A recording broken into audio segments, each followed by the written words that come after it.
तर राष्ट्रवादीचे युवा नेते पार्थ पवार यांनी एक सूचक ट्विट केलेलं आहे। पक्षामध्ये येऊ इच्छिणाऱ्या आमदारांचं स्वागत करतो असं महत्त्वाचं ट्विट त्यांनी केलंय।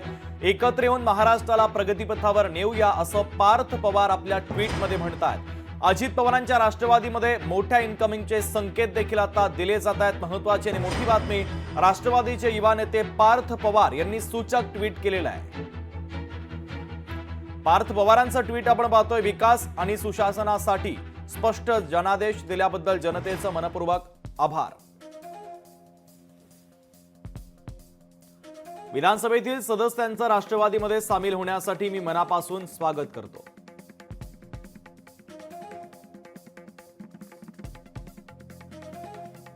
राज्याच्या उभारणीच्या आपल्या दीर्घकालीन सामायिक संकल्पनेसाठी एकत्र काम करूया असं पार्थ पवार आपल्या ट्विटमध्ये म्हणतात। त्यामुळे राष्ट्रवादीत मोठ्या इन्कमिंगचे संकेत पार्थ पवारांनी दिले आहेत।